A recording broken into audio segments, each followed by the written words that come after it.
Se você pesquisar na Bíblia, você vai ver que existe muitas bem-aventuranças. No Antigo Testamento, no Novo. Em Apocalipse, em observação, nós encontramos 7 bem-aventuranças. A primeira delas é bem-aventurado aquele que lê e ouve a palavra. A segunda dela é bem-aventurado aqueles que morrem no Senhor. A terceira dela, bem-aventurados que vigiam. Bem-aventurados os que são convidados às bodas. A quinta é os que têm parte na primeira ressurreição serão bem-aventurados. Bem-aventurados aqueles que guardam a palavra do livro, da palavra de Deus. E a sétima, bem-aventurados que lavam as suas vestiduras no sangue do Cordeiro. Mas o que me chamou a atenção nesse texto é a terceira bem-aventurança que eu encontro em Apocalipse. Bem-aventurado aqueles que vigiam e que guardam as suas vestes. E a Bíblia diz que nesta bem-aventurança eu quero destacar aqui com vocês alguns pensamentos que o Senhor colocou ao meu coração. Ela começa isso que venho como um ladrão. Se você pudesse prever que hora que o ladrão entraria na sua casa, você prepararia o seu lar, prepararia a sua casa, e você não permitiria que a sua casa fosse roubada, que a sua casa tivesse sendo arrebatado tudo aquilo que você conquistou.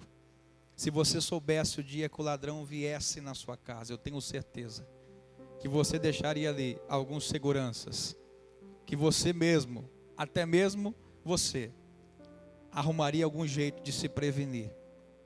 E o Senhor Jesus nos deixa esta exemplificação. Porque o dia que Ele vai vir, a hora que Ele vai vir, ninguém sabe. Alguns até tentaram adivinhar. Alguns até tentaram descobrir. Por exemplo, William Miller acreditou, segundo algumas contagens que ele fez, que Jesus voltaria em 1843, no dia 21 de março. Chegou o dia 21 de março de 1843 e Jesus não voltou. Pensando ele, bom, eu errei no meu cálculo. E ele vai se posicionar para a igreja e vai dizer, não, eu errei no cálculo, não é em 1843. Ele vai vir em 1844, dia 21 de março. Chegou 21 de março de 1844, cadê Jesus? Jesus não voltou. E a igreja que William Miller pastoreava ficou um tanto quanto dispersa. William Miller, para que você possa saber quem é este homem, é o fundador do movimento adventista do sétimo dia. Ou seja, adventista do sétimo dia. O adventismo do sétimo dia saiu daqui, de William Joseph Miller. Ele tentou adivinhar que dia que Jesus voltaria. Primeira tentativa, errou. Segunda tentativa, errou. E o que me assusta é, se o próprio Jesus que disse, o dia e a hora, ninguém sabe, somente o Pai, me assusta é o homem tentar transpor e querer ser melhor e maior do que Deus e tentar adivinhar o dia da volta de Jesus. Outro maluco que inventou de querer adivinhar foi Joseph Smith, em 1891. Ele acreditava que em 1891 aconteceria o fim dos tempos. Sabe quem foi Joseph Smith? Foi o pai da igreja dos últimos dias, dos santos dos últimos dias. Nós conhecemos hoje como os Mormons, né? Então foi daqui que saiu esse pensamento. Foi daqui que saiu esta seita conhecida como os Mormons. Joseph Smith também acreditava ser um líder tão extraordinário, ser um líder tão grande, que ele acreditou que ele sabia e que ele recebeu uma revelação, o dia que o mundo terminaria, o dia que as coisas findariam. Existem muitos que assim pensaram, como Charles T. Russell, ou seja, o fundador dos nossos primos aqui atrás, né? Charles T. Russell acreditava que em 1914 o mundo acabaria. Charles T. Russell foi quem fundou o movimento dos testemunhas de Jeová.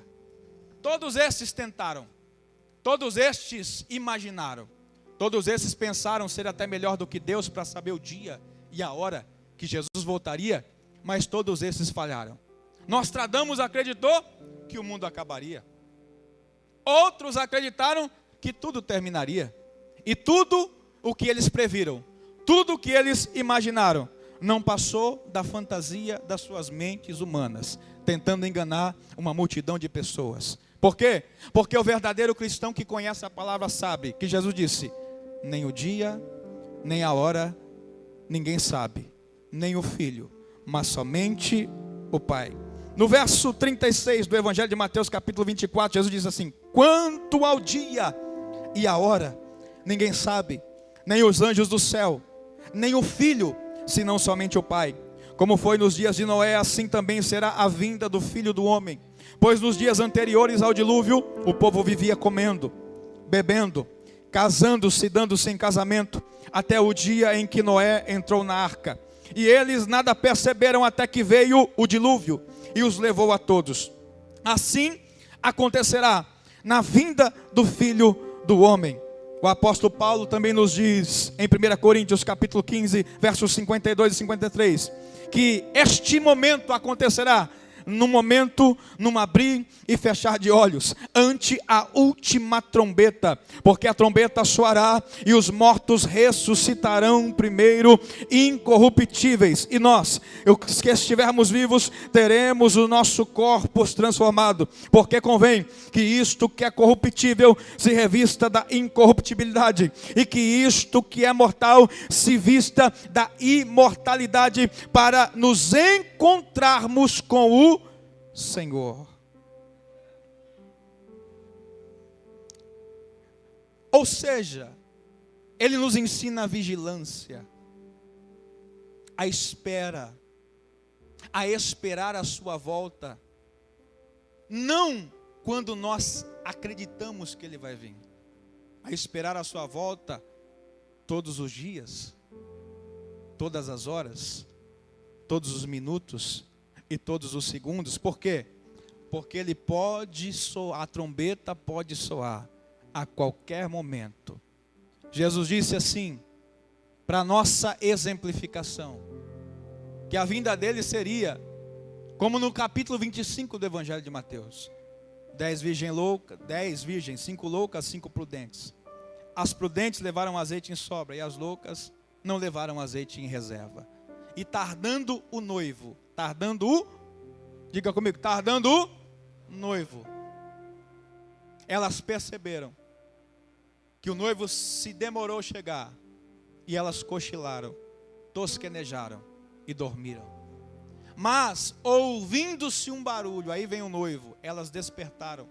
E quando elas despertam, a lamparina das 5 loucas estava a sua chama se esvairindo. E o problema é que até tinha fogo, só que não tinha óleo. Mas as das prudentes tinha fogo, tinha óleo, porque tinha reserva, tinha em sobra. E quando o noivo chegou, as prudentes entraram para as festas, para as bodas, e as loucas chegaram depois dizendo: Senhor, abre-nos a porta. O que elas ouviram foi: eu não vos conheço. Quem são vocês? Porque quem estava preparado entrou para as bodas, e quem não estava ficou para trás. É por isso que nós, como cristãos que servimos a Jesus, nós não podemos jamais se esquecer que a nossa morada, ela não é aqui na terra, e que todos os dias nós estamos podendo ser chamados por Ele para morar com Ele na glória. Aleluia. Nós, como cristãos, não podemos relaxar a nossa posição como soldados na seara do Senhor, e como servo na seara do Senhor, nós precisamos estar vigilantes, porque como um ladrão que ele não anuncia quando vai vir, e que não anuncia o dia que vai entrar na casa de alguém, assim será esperar a volta de Jesus. Ele não vai avisar, mas quando chegar a hora, Jesus vai dizer: filho, vai lá buscar a noiva, vai lá buscar a igreja, vai lá buscar a preparada, vai lá buscar a escolhida, vai lá buscar a zelosa, vai lá buscar a perfeita, vai lá buscar aquela que suportou e que aguentou, e agora chama ela para cá, chama ela para casa, chama ela para o lar, chama ela para o céu, aleluia. Então a primeira orientação que eu dou para você: se Jesus virá da forma como um ladrão vem, não anuncia. Esteja preparado. Esteja preparada. A segunda coisa que eu quero discorrer nesse versículo é: bem-aventurados que vigiam e guardam as suas vestes. Vigiar fala de estarmos em alerta. Vigiar fala de nós estarmos em vigilância. Jesus nos ensinou a orar, mas também vigiar.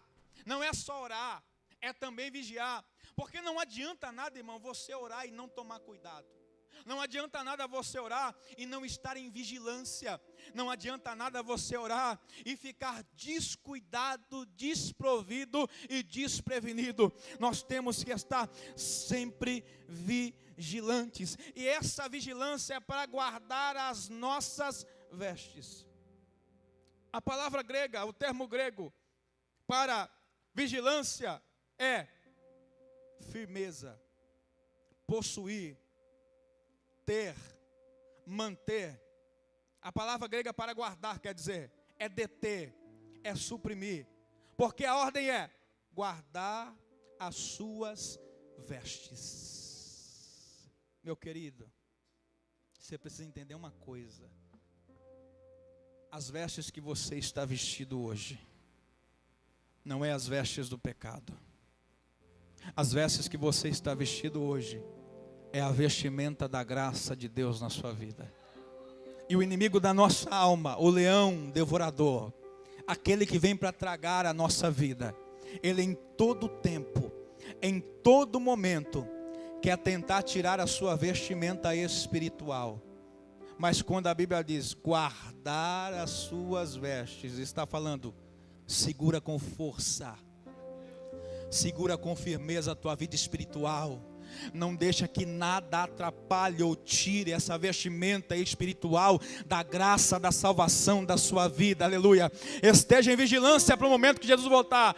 Mas estar em vigilância também tem a condição: não permita que você perca a veste espiritual que o Senhor Jesus tem colocado na tua vida, que é a veste da graça, a veste da salvação, a veste do perdão lá daquela cruz, para que você hoje estivesse aqui.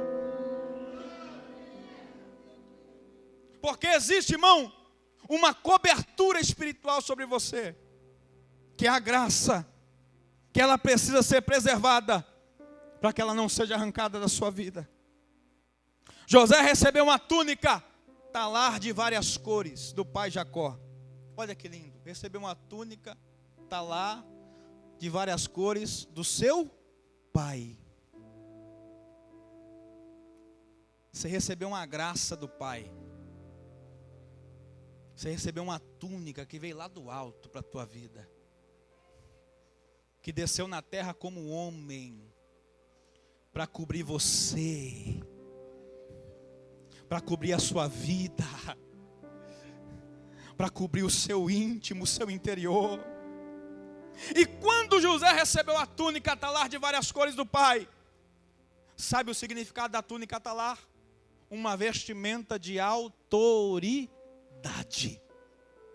Jacó, o pai, estava dando para José, sabe o que? Uma vestimenta de autoridade. E sabe qual que é o problema? É que quando o inimigo da nossa alma percebe que Deus nos deu uma autoridade advinda do Pai, em todo tempo, em todo momento, ele tenta tirar da nossa vida esta graça. Por quê? Porque enquanto José sonhava, irmão, estava tudo bem. Os irmãos não estavam nem aí para ele, chamavam ele de sonhador. Mas quando o pai deu a túnica, Quando o pai colocou autoridade sobre a vida dele, e uma túnica talar era uma túnica de manga comprida, e várias cores, representava autoridade. Quer dizer que José recebeu uma autoridade do pai a mais do que seus irmãos. José era o irmão mais velho, era o irmão mais novo naquele momento. Ou seja, José recebeu uma autoridade do pai, uma graça do pai, maior do que os irmãos que tinham, mais velhos do que ele. E sabe qual foi o resultado? Tentaram matar José. Sabe o que fizeram com José? Arrancaram a túnica de José. Sabe o que aconteceu? Chegaram no pai. Pai, olha aqui. Uma besta fera matou José. A túnica chegou lá cheia de sangue e rasgada. E o pai acreditou. E esse é o problema. O inimigo da nossa alma quer tentar arrancar a túnica que o pai colocou na nossa vida. O inimigo da nossa alma quer tentar tirar a graça da salvação que existe em você por causa do sacrifício vicário lá daquela cruz do Calvário para a tua vida, aleluia. O inimigo tem tentado tirar você da presença de Deus. O inimigo tem tentado tirar os seus olhos da presença de Deus. O inimigo tem tentado tirar os seus ouvidos da presença de Deus. O inimigo tem tentado tirar de você essa graça da salvação que foi liberada sobre a tua vida a qualquer custo e a qualquer maneira. É por isso, meu querido, que você fica nessa luta diária contra o pecado. É por isso que você fica nessa luta diária para não errar, para não perecer, para não sucumbir aos desejos da carne. Por quê? Porque a graça que está em você é muito maior que o desejo da carne de pecar, que o desejo da carne de falhar. Por quê? Porque existe uma túnica que foi colocada sobre a sua vida, e essa túnica é a túnica da salvação, essa túnica é a túnica da justiça, essa túnica é a túnica da graça, e essa graça é liberada do Pai através do Filho, para mim e para a tua vida. Não permita que as suas vestes sejam arrancadas. Não permita que a sua vestimenta espiritual seja tirada. Nós recebemos a túnica da graça, a salvação. Outro ponto desse texto é: para que não ande nu e não veja a sua vergonha. Você sabe qual que é o problema da túnica da graça sair da nossa vida, da vestimenta da graça sair da nossa vida?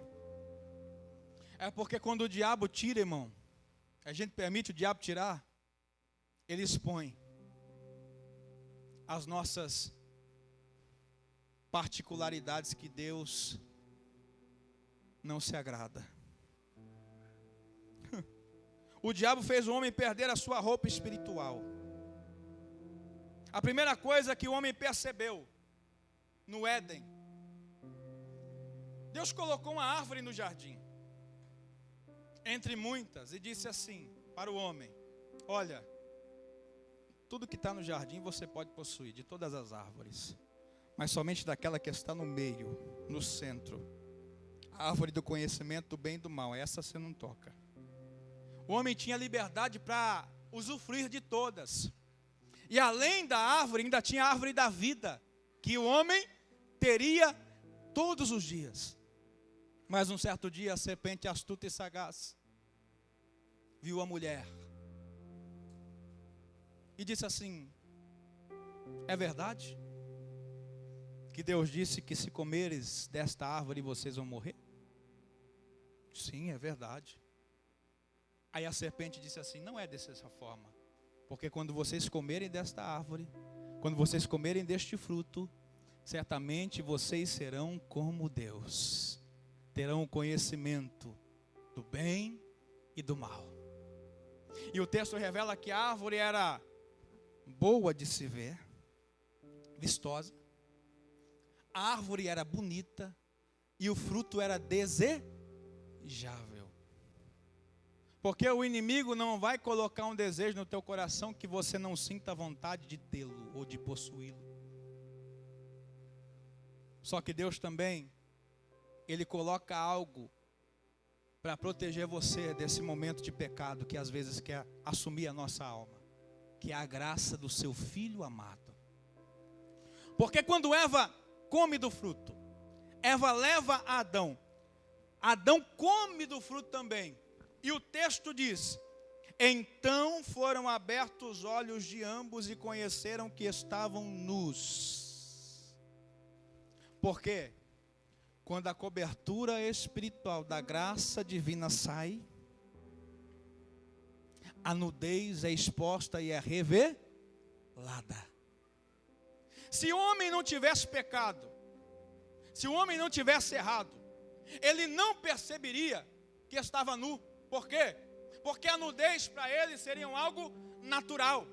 Mas a partir do momento que eles erraram, que eles comeram, que eles desobedeceram um mandamento ou um princípio de Deus, sabe o que aconteceu? Eles perceberam que ambos estavam nus, porque a cobertura espiritual saiu, a cobertura da graça saiu. E sabe o que acontece quando a cobertura da graça sai da nossa vida? É que a gente tenta tampar o buraco da nossa nudez, do nosso jeito e da nossa maneira. Olha o que o texto vai continuar. E conheceram que estava nus, e coseram folhas de figueira, e fizeram para si aventais. Quando eles perceberam que estava nu, Júnior, eles pegaram folhas de figueira, coseram, fizeram para eles aventais para cobrir a sua nudez.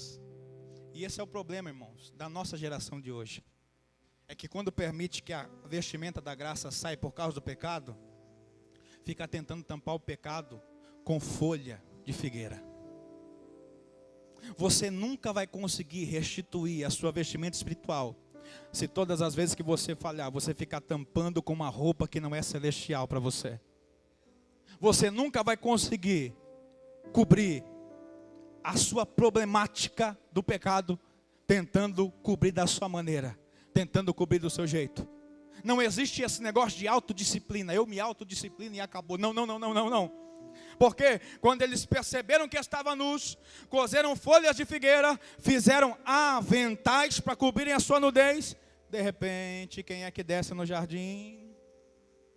O papai do céu. E todo dia Deus descia e Adão estava no mesmo lugar. Todo dia Deus já sabia onde Adão estava, porque era o momento do relacionamento que Deus tinha com ele. E se eu falar para você que depois que você peca, Deus não te acha mais no lugar do relacionamento? Se eu falar para você depois que você permite que o inimigo tire a sua vestimenta espiritual, Deus te procura no lugar de relacionamento e não te acha mais.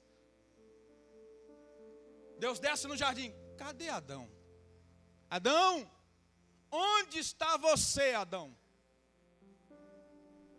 Adão sai, envergonhado.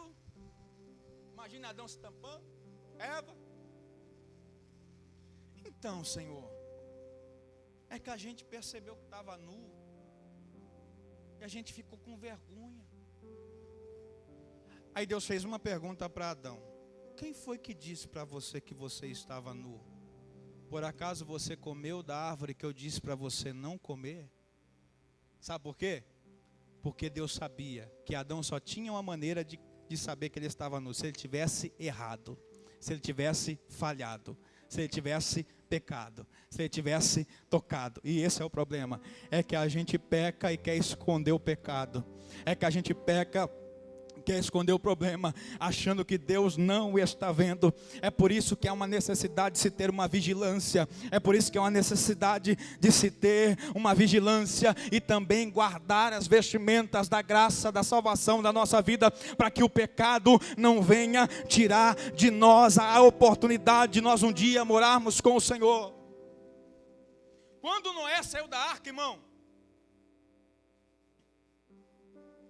a primeira coisa que Noé fez foi construir um altar para Deus.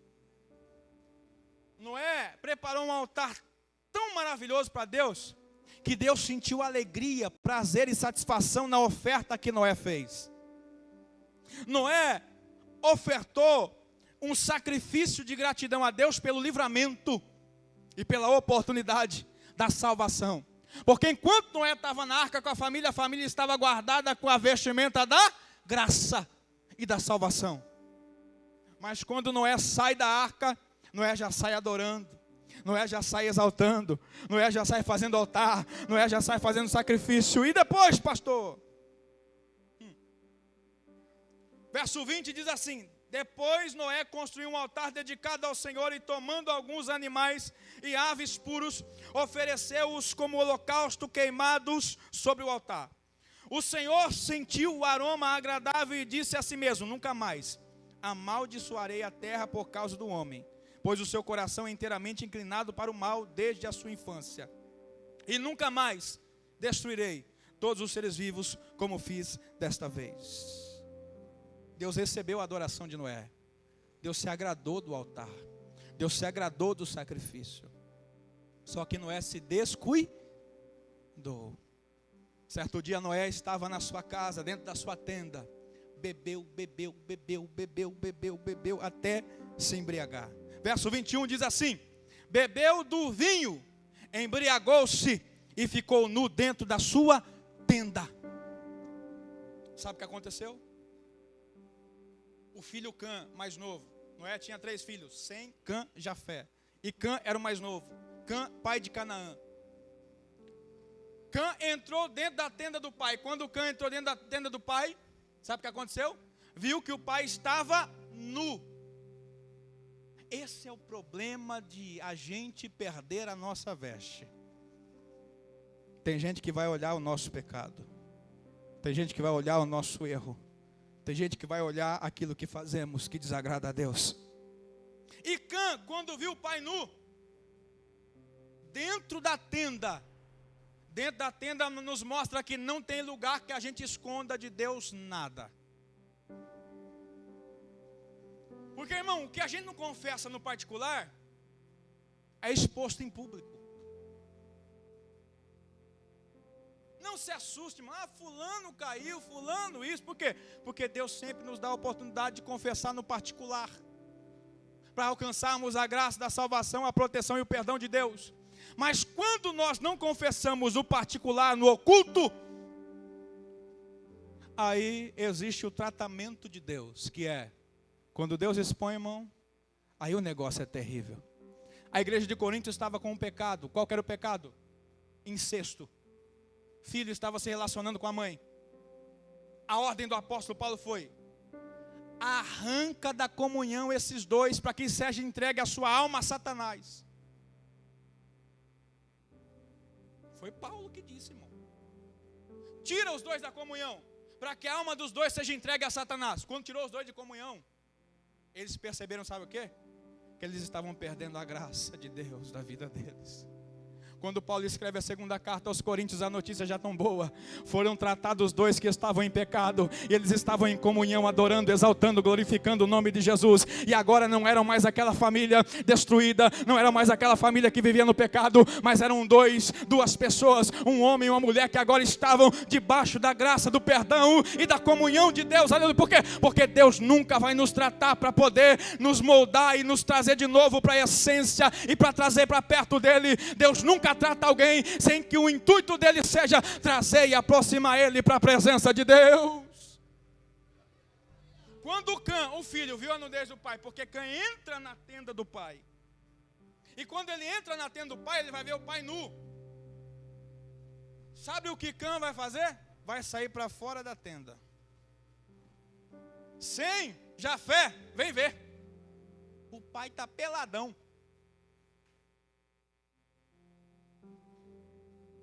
E se eu disser para você que tem gente desse jeito?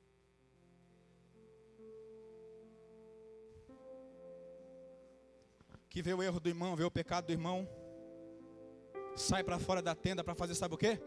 Você viu lá o que aconteceu? Está caído, está caída, pecou, errou, fez. Olha lá. Convida os outros a ver o erro. Mas sabe o que o filho mais velho fez? Quando entraram dentro da tenda? Vem aqui, meu filho, você está aqui hoje, você vai ser o Noé.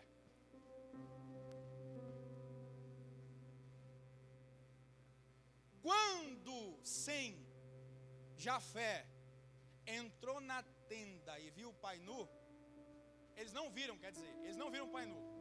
Mas eles já sabiam que o pai estava nu, porque o irmão mais novo, atribulado, foi revelar o pecado do pai. Sabe o que eles fizeram?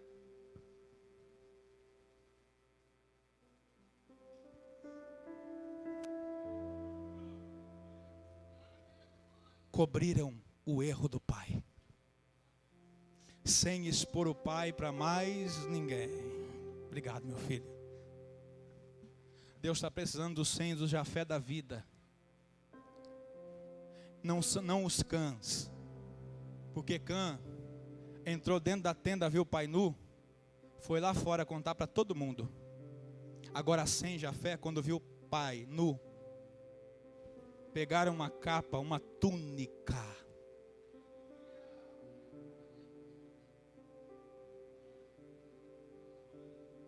cobriram o pai. Se o problema é que o pai está nu, então eu vou cobrir ele. Ninguém precisa saber como é que ele está. Ninguém precisa saber mais do erro dele. Ninguém precisa mais saber do problema dele. Ninguém precisa saber onde ele errou, onde ele falhou, onde ele caiu, o que aconteceu. Ninguém precisa saber. Se eu estou vendo o problema dele, o meu papel é ajudar ele a não errar, a não falhar, a não perecer. Aleluia. E sabe qual foi o resultado? No outro dia, Noé já estava são. No outro dia, Noé já estava com a sua mente normalizada, porque o efeito da bebida saiu. Noé ficou sabendo que Cã entrou na tenda. E esse é o problema de muita gente. Entra na tenda, vê o pecado, sai fora da tenda e espalha para todo mundo. Cã e Jafé e o outro não. Entrou, viu o problema, cobriu. Porque esse é o nosso papel. Ajudar o próximo, não derrubar ele mais ainda. Quando Noé ficou sabendo que o filho mais novo, Cã, expôs o erro, porque o que Cã era para fazer? Opa, entrei dentro da tenda, o pai está aqui, o pai está desse jeito, espera aí, vou cobrir ele, vou pôr a roupa nele, ninguém vai ver ele desse jeito. Era para Cã fazer isso, Cã não fez. Cã foi esparramar o problema, esparramar o pecado, esparramar a condição que o pai estava. Cã foi ainda mais pisar no pai e foi mostrar para as pessoas como é que estava a condição do pai. Ei, você não foi chamado para ser o enviado de Satanás, para expor o problema do teu irmão, para expor o erro do teu irmão, para pisar na cara do teu irmão. Deus te chamou para ser o Senhor Jafé da vida, para ajudar, para estender a mão, para colocar a capa, para trazer de volta para a essência.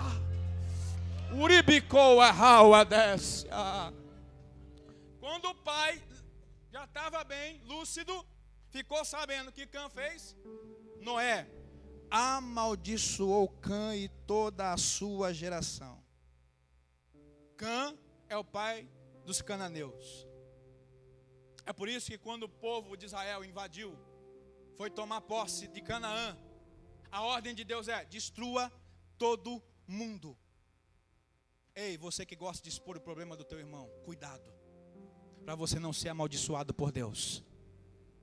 Cuidado, para você não sofrer o que Cã sofreu. Deus quer que você seja um Sem e um Jafé da vida, que quando vê o erro do teu irmão, não espalhe para os outros, mas ajude ele a se levantar, ajude ele a se reestruturar. Fala: tamo junto, irmão, tamo junto, irmã. Eu vou te ajudar em oração, vou te ajudar em comunhão, vou te ajudar, mas você não vai sair da presença de Deus. Desse jeito você não vai ficar, dessa maneira você não vai ficar. O que os filhos pegaram foi uma túnica e deram para o pai. Quando Deus percebeu que o homem pecou, que Adão pecou, Eva pecou, coseram para eles aventais, porque estavam nus. Sabe o que Deus fez para eles? Matou animais e fez túnicas para Adão e para Eva, porque Deus não quer que você mesmo após o erro continue da maneira que você está. O prazer de Deus não é que a tua alma pereça, que a tua alma se perda, não. O prazer de Deus é que você seja um bem-aventurado, que guarde as suas vestes, que esteja preparado e que não permita que nada te tire da presença de Deus. Porque Adão pecou, Eva pecou, tentou encobrir o pecado com folhas de figueira cozidas e fizeram aventais. Mas Deus foi diferente. Deus matou animais, pegou a pele dos animais e com a pele dos animais fez fez túnica para cobrir eles. Por quê? Porque Deus não trabalha com avental, não. Deus, ele trabalha com túnicas para o perdão da vida de alguém. Ei, o diabo trabalha com avental. Por quê? Porque cobre só uma parte do problema. Mas Deus não. Deus, ele coloca veste nova. Veste nova. Veste nova. Veste. E Deus está dando para alguém aqui nessa noite. Está entregando para alguém aqui nessa noite a túnica da salvação, a túnica da graça, a túnica do perdão, a túnica celestial. E essa túnica, ela se chama Jesus Cristo, o Filho de Deus, que verteu a sua vida naquela cruz, pela minha, pela tua vida, e a graça dele é a roupa que te veste. Deus não tem prazer em ver você no chão. Não. Deus tira o avental e coloca a túnica na tua vida. Deus tira o avental e coloca uma túnica da salvação na sua vida. Deus sempre vai querer o melhor para a nossa vida. Deus não vai permitir que algo superficial cubra a nossa vida. Mas Deus vai sempre nos trazer algo espiritual para cobrir a nossa vida. Porque o prazer de Deus é nos levar para o céu. Então, bem-aventurado aquele que vigia, aquele que guarda suas vestes, para que não ande nu e não se veja a sua vergonha. Irmão, vigia, se preserve, guarde a tua vida espiritual, porque Jesus pode nos chamar a qualquer hora, a qualquer momento. Jesus pode nos chamar em minutos, em segundos. Pode nos chamar no coletivo, a igreja sendo arrebatada. Mas também pode nos chamar no individual. Você não sabe o dia que você vai partir para a eternidade. Então preserve a sua vestimenta espiritual, que é a vestimenta da graça e do perdão na sua vida. Preserve isso, não deixa que nada, nem ninguém, ou nenhuma situação tire de você a graça, a autoridade, a túnica espiritual que cobre a tua vida. Que essa palavra seja uma palavra de salvação para a nossa alma, uma palavra de transformação para a nossa alma. Antes de eu finalizar, eu preciso fazer uma pergunta. Tem alguém nessa noite que quer aceitar Cristo como suficiente Salvador da sua vida?